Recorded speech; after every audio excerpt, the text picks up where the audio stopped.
se ubicó en el concepto de que alguien está sufriendo todas estas cosas es porque hay pecado. Y pensamos, algún pecado hay de por medio. Hay una enfermedad, hay pecado.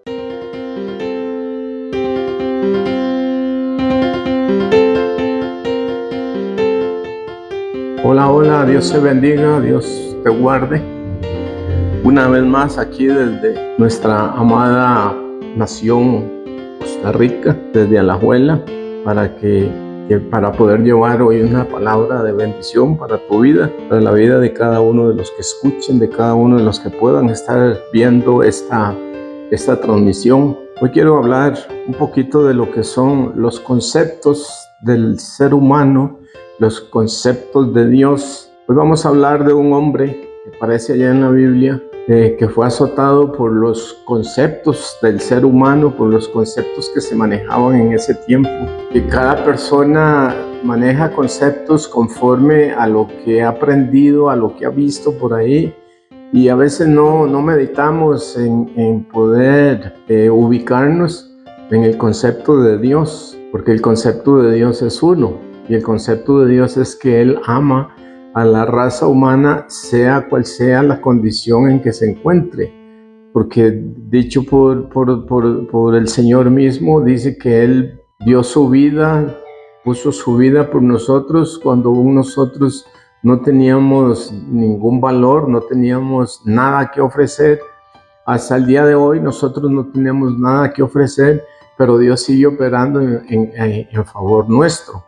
El concepto de Dios es el amor, el concepto de Dios es que Él va a estar siempre con nosotros, pero nosotros manejamos conceptos conforme a nuestros pensamientos y a lo que quizá malas enseñanzas que hemos recibido. Este hombre del que hoy vamos a estar hablando tuvo que pasar por encima de todos los conceptos que el hombre produce, que el hombre se fabrica ahí en su mente religiosa, en su mente legalista. Se fabrica sus conceptos de cómo debe de actuar Dios, de cómo no debe de actuar Dios, y si esto funciona, si esto no funciona. Y a veces estos conceptos producen un ahogo, una desesperanza en el ser humano. Entonces nosotros tenemos que acudir a lo que dice la palabra, acudir a lo que nos enseña la palabra, sin echar mano y pensar tanto en los conceptos que nos han introducido. Allá en el libro de Job, en el capítulo 1, verso 1 dice: hubo en tierra de Uz un varón llamado Job, y era este hombre perfecto y recto, temeroso de Dios y apartado del mal. Podemos ver aquí que ese era el concepto de Dios para con su siervo Job. Un hombre perfecto, un hombre recto, temeroso de Dios y apartado del mal. O sea, no había cómo tachar la conducta, cómo tachar la forma de ser de este hombre, porque es Dios el que está dando el concepto. Dios está diciendo: mi siervo Job es así. Este es mi siervo Job. Un hombre temeroso de Dios, recto y temeroso de Dios, afrontó pruebas y aflicciones muy fuertes en su vida, muy dolorosas. Perdió todos sus bienes, sus hijos murieron y tuvo gran sufrimiento físico. O sea, estamos viendo una aflicción muy grande. Sufrimiento físico, pierde sus bienes, o como decimos aquí en mi país, se le vino el mundo encima. En medio de su sufrimiento lo visitaron 3 amigos. Aunque estos amigos tenían el pensamiento de venir a consolar a Job, tenían en su mente y corazón el poderle dar un respaldo a su amigo Job. Pero al final lo acusaron de que él que había transgredido el mover de Dios, el actuar de Dios, porque lo que estaba recibiendo y lo que estaba pasando no procedía de Dios. Ahora, ahí sí tenían razón estos amigos, lo que Job estaba pasando no procedía de Dios, porque bien sabemos, si usted va y estudia toda la historia de Job, quien estaba proporcionando toda esta situación, quien estaba llevando todo este dolor a este siervo de Dios, había sido el mismo Satanás. Ahora, en ese tiempo, vamos a hablar de lo que es el concepto de Elifaz. Elifaz dice allá en el capítulo 4 de Job, en el verso 8, dice: como yo he visto, o sea, este es mi concepto y este es mi pensamiento, y esto es lo que vale en este momento. Con solo esta intervención que hizo Elifaz, echó por bajo el concepto de Dios y se ubicó en el concepto de esos tiempos, se ubicó en el concepto de que alguien está sufriendo todas estas cosas es porque hay pecado. Dios dijo: es perfecto y temeroso. Ahora veamos lo que dice este hombre, Elifaz, en el verso 8, capítulo 4 de Job. Los que harán iniquidad y siembran injusticia, la cieguen. O sea, está recogiendo lo que sembró. Duro tener un amigo así, duro tener a una persona así en un momento de aflicción, en un momento de dolor, tener a un amigo dando palabras como esta. Perecen por el aliento de Dios, en el verso 9, perecen por el aliento de Dios y por el soplo de su ira son consumidos. Entonces, lo que este amigo Elifaz le está diciendo a Job: todo lo que estás sufriendo está siendo consumido a causa del pecado que tú has cometido, a causa del pecado que tienes ahí oculto, a causa de toda la situación que tú no quieres reconocer ahora, que tú no quieres admitir ahora. A causa de eso estás recogiendo todo lo que has sembrado. Al principio dijo Dios: varón perfecto apartado del mal. Ese es el concepto de Dios, este es el concepto de Elifaz. Y a veces nosotros tenemos el concepto muy similar al de Elifaz.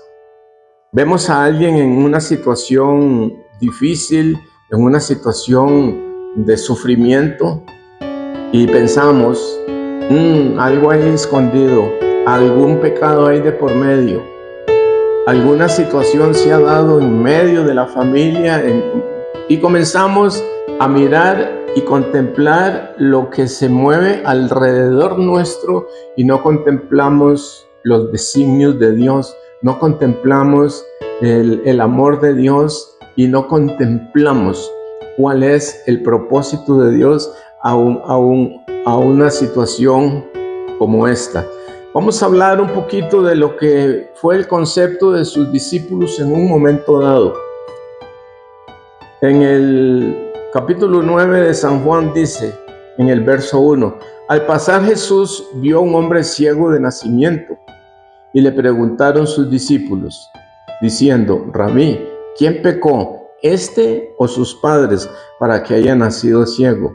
Respondió Jesús: no es que pecó este ni sus padres, sino para que las obras de Dios se manifiesten en él. Veamos a los discípulos. ¿Cuál era el concepto de los discípulos? Hay una enfermedad, hay pecado. ¿Está ciego? ¿Pecó él o pecaron sus padres?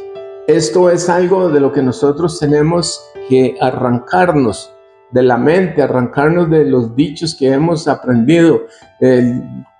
Siempre se ha dicho por ahí, y yo creo en esto.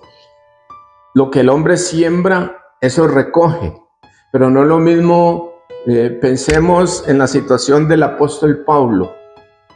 El apóstol Pablo tuvo que recoger de lo que sembró. Fue un perseguidor de la iglesia. Terminó siendo perseguido. Mató a muchas personas. Terminaron matándolo a él. Todo lo que sembró en un momento, él lo recogió. Pero a la diferencia de lo que a veces nosotros pensamos, es que Pablo recogió y se perdió Pablo. No, Pablo recogió haciendo la obra de Dios todas aquellas situaciones que vivió persiguiendo a la iglesia. En un momento tuvo que vivirlo él en su propia carne, siendo perseguido. A muchos mató, incluso a Esteban, aquel muchacho Esteban. A los pies de él echaron sus ropas y él consintió la muerte de Esteban. Pero Pablo terminó siendo un hombre de Dios. Pablo terminó siendo un apóstol escogido por Dios, aunque lo que había sembrado tenía que recogerlo. Entonces Pablo terminó recogiendo lo que había sembrado para la carne, pero al final recogió lo que había adquirido después de conocer al Señor Jesús, lo que había adquirido para el Espíritu. Entonces hay diferencia entre el recoger sin Cristo y el recoger fuera de Cristo. Las cosas se van a dar. Se van a dar. Si usted se robó algo y en un momento dado la policía se da cuenta, pues usted va para la cárcel. De usted depende si va a la cárcel con Cristo en el corazón o sin Cristo en el corazón. Si vas con Cristo en el corazón, posiblemente la estadía en un presidio va a ser más fácil, más llevadera. Pero no podemos irnos a la ligera, pensar que porque alguien está recogiendo alguna situación de su vida, que está destituido, que Dios lo desechó y que ya no hay para él, como se dice por ahí, ya no hay para él salvación. El concepto de Jesús, de Jesucristo nuestro Salvador, de Jesucristo, aquel que murió en la cruz del Calvario por cada uno de nosotros. Lo miramos ahí en Marcos 10:46. Entonces vinieron a Jericó, y al salir de Jericó, él y sus discípulos, una gran multitud. Bartimeo el ciego, hijo de Timeo, estaba sentado junto al camino mendigando, y oyendo que era Jesús Nazareno, comenzó a dar voces y a decir: Jesús, hijo de David, ten misericordia de mí. Y muchos le reprendían para que callase, pero él clamaba mucho más: Hijo de David, ten misericordia de mí. Entonces Jesús, deteniéndose, mandó llamarle, y llamaron al ciego diciéndole: ten confianza, levántate, te llama. Entonces, arrojando su capa, se levantó y vino a Jesús. Respondiendo Jesús le dijo: ¿qué quieres que te haga? El ciego le dijo: Maestro, que recobre la vista. Jesús le dijo: vete, tu fe te ha salvado. Y enseguida recobró la vista y siguió a Jesús. Y aquí vamos a aclarar un poquito un asunto aquí, porque llegó un momento en que a él le mandan a callar. Posiblemente estos que le mandaban a callar, a veces es el pensamiento que se mueve en diferentes corrientes que hay por ahí. Estos que le mandaron a callar posiblemente pensaban: ¿para qué está hablando? ¿Para qué está diciendo? Si ya la condición de él es esta a causa de lo que antes hablamos. Posiblemente pecó su papá, pecó su mamá, y entonces, o pecó él, y entonces esto es lo que está recogiendo a causa. Entonces, mejor cállese porque no hay salvación para ti. No hay quien pueda hacer nada por ti. Y Jesús va en camino, escucha el gemir, escucha el clamor, y Jesús se detiene.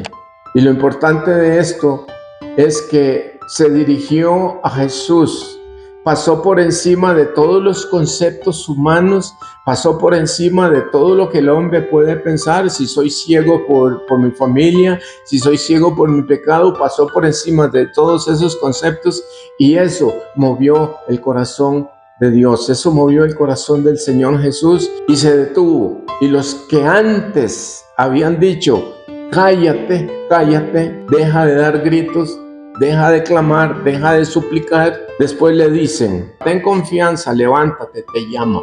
Nosotros tenemos que pasar por los conceptos de los seres humanos e ir directamente a Jesús para poder recibir de Jesús, para poder recibir de Dios lo que nosotros anhelamos, lo que nosotros necesitamos aquí en nuestro corazón.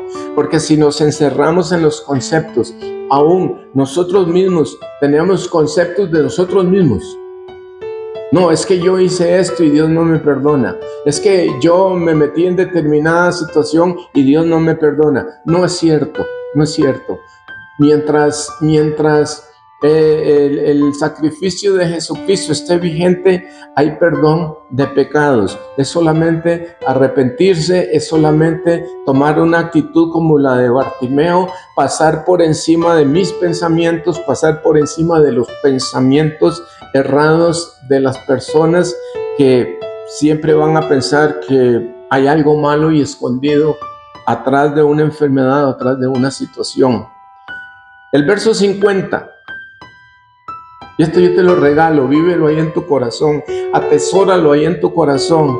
Entonces, arrojando su capa, se levantó y vino a Jesús. Tomó una decisión. Cuando enseña la palabra que los que tenían usaban estas capas eran los leprosos, porque eran señalados por la sociedad como inmundos, como desecho, como gente que no valía.